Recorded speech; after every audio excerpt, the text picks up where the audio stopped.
guys, it's Miss Beard coming at you with day 6 of helping out with your learning packet.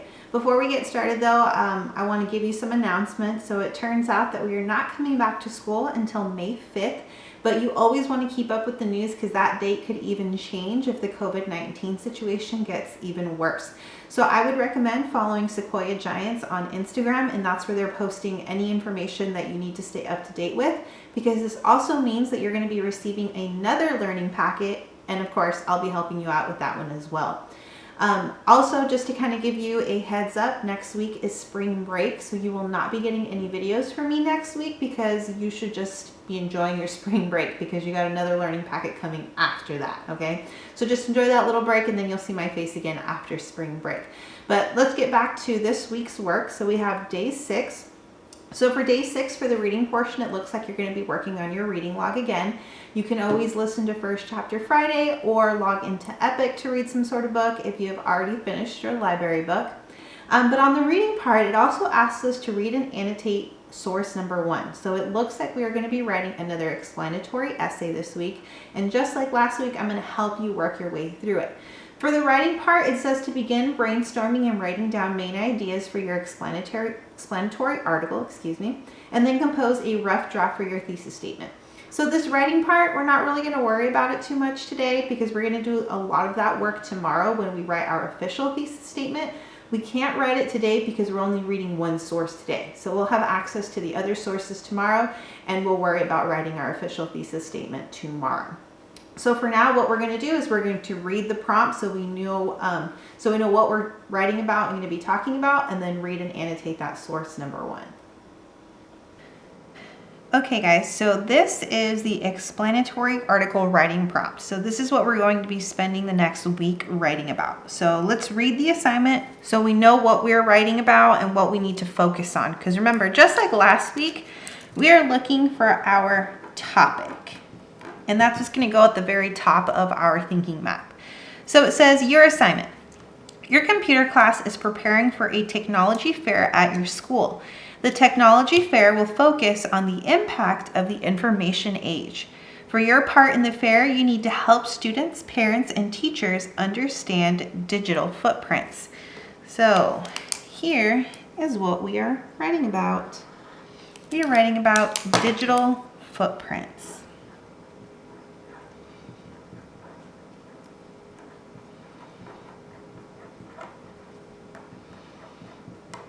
If you do not know what a digital footprint is, I want you to think of it this way.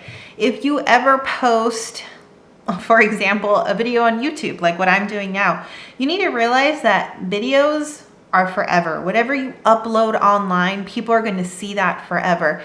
And as teachers and adults, we always tell kids that you need to realize that whether you put something positive or negative online, in the future, it could come back to you, okay? So what they want us to write about is they want kids to understand digital footprints. So digital footprint, once again, is our focus for this essay. So let's go ahead and get started on our first source. All right, so let's take a look at source number 1. It says how to help students create a positive digital footprint by Sherry Watkins for Navigator, adapted by BCSD Curriculum and Instruction. So remember that as we're reading, we want to highlight any information that we think is important, maybe write little summaries on the side to help us remember what the article is about. Once again, remember, our topic is digital footprints. So it says, children today are more tech savvy than previous generations and have a digital footprints at earlier ages.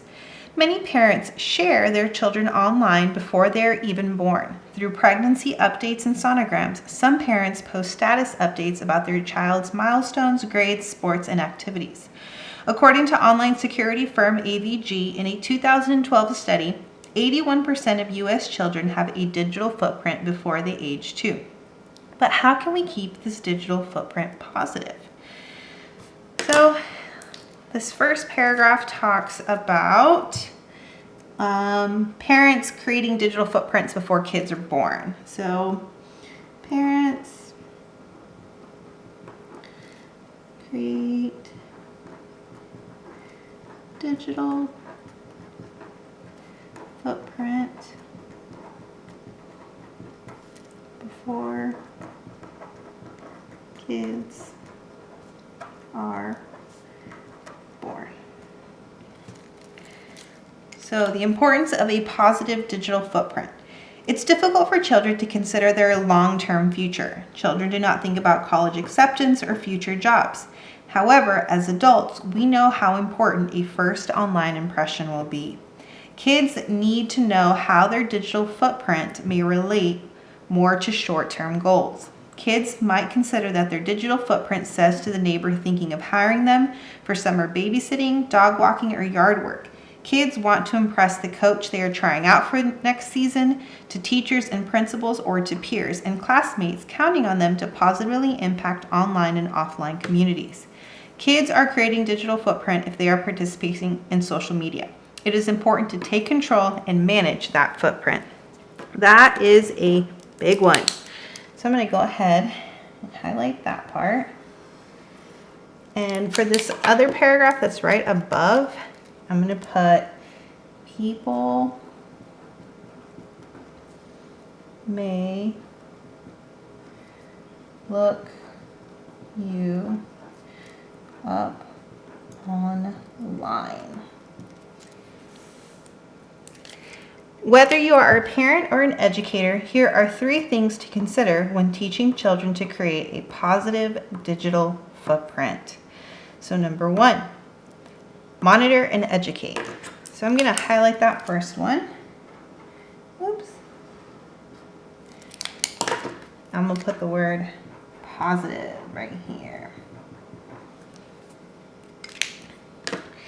Guide children to use digital media as a resource for learning and positive interactions. Talk early and often about the pros and cons of social media and show them how to participate in a positive way. As parents and educators, it's our job to know what digital media our kids are using and to become familiar with the security settings. Using those settings to limit who a child interacts with. Many parents and schools introduce kids to social media by requiring the use of an online name. This is a good idea for younger children and early tweens, especially with online games. But many sites like Facebook forbid the use of a false identity because the site is meant for social interaction, spreading news, and sharing authentic information. Using a false name may distort a child's view of what they can and can't say. So you know what? I'm actually going to highlight that entire first sentence. All right. So the big one here is parents should talk to their kids and monitor them. Okay. So there is a second page to this, but guess what? You're going to have to finish annotating the rest on your own. Can't always do everything for you. All right, but once again, remember, just highlight any information that you think is important and then write yourself little notes so that you know what that paragraph was talking about, or maybe it's something important that you feel like you need to remember, okay? So remember, you can always rewind and pause to double check and look at my notes, but you are responsible for the rest.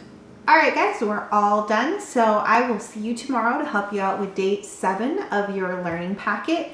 And remember, if you need extra help or anything, feel free to reach out. I've noticed a lot of people maybe send me a Google Doc where we can both talk on there, or my own class. You're welcome to comment on Google Classroom. Send me an email once again. It's at beardm@bcsd.com. Make sure you follow Sequoia Giants and then subscribe to my YouTube channel. I know that sounds weird and I'm trying to get followers, but it's an easy way to access all of the videos that I post, because maybe I'll be posting some secret surprise videos too. All right. So you guys have a great day and I'll see you tomorrow.